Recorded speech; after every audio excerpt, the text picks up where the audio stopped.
Good morning.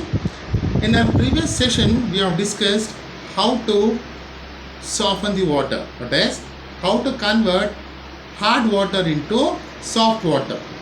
Now, we have in the beginning we have discussed that 3/4 of the Earth's surface contains water, but we have less than 1% of potable water.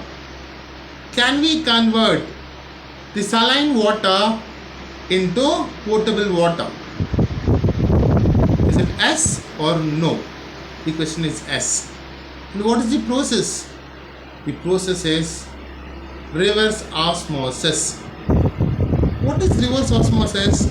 I think most of you are aware of this reverse osmosis, because in this decade, in this second half of this decade, most of us, our houses, we have RO plant, right? Isn't it? It might be any company for that matter. We drink only RO water. What is RO water? RO stands for reverse osmosis. What is this reverse osmosis? How do we get this reverse osmosis? How this goes about? What are the advantages? What are the disadvantages? Our advantages are more or disadvantages are more? So let us discuss one by one. This reverse osmosis plant looks like this in the image.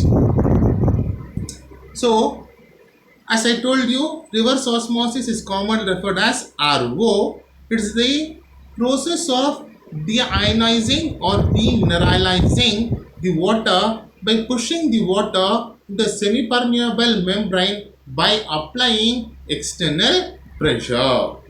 So, osmosis is a natural phenomenon where water diffuses from higher concentration to lower concentration without applying any pressure. It's a natural phenomenon.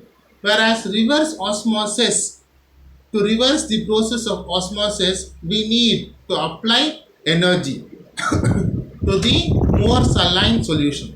So reverse osmosis process contains a membrane, a semi-permeable membrane, which allow to pass only the water but not the dissolved salts or impurities, or organic matter, bacteria or microorganisms. It allows only the water particles to move it. Therefore, it is called as semi-permeable membrane.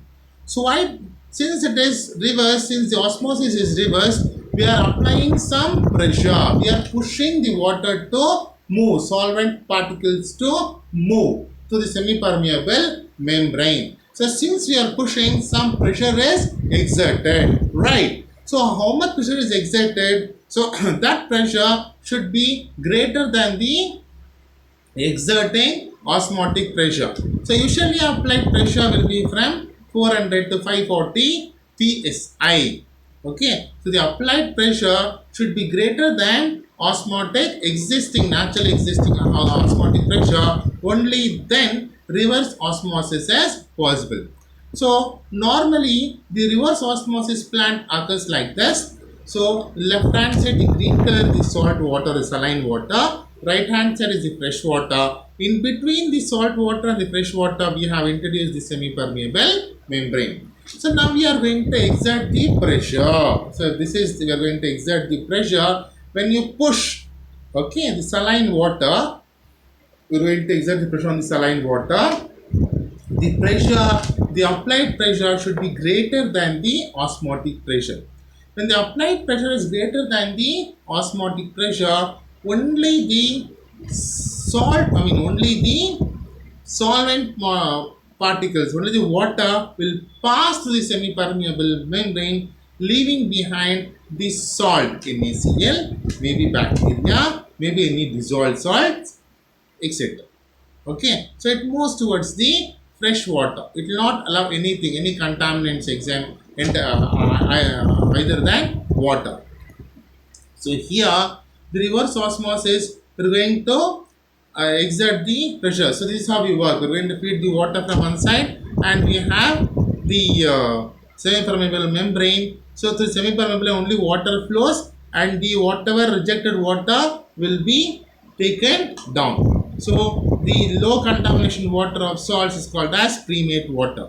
Okay, the RO water, whatever we call it, is called as premate water. The rejected water which contains high concentration of salt is called as reject stream.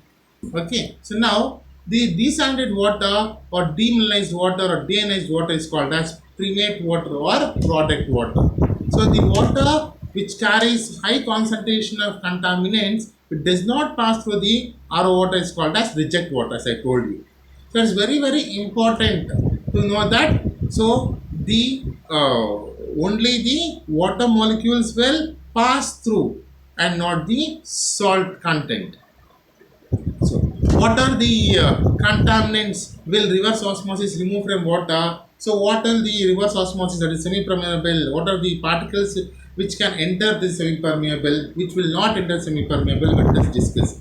Reverse osmosis is capable up to 99% of dissolved salts, particles, colloids, organic bacteria, and pyrogens from the feed water.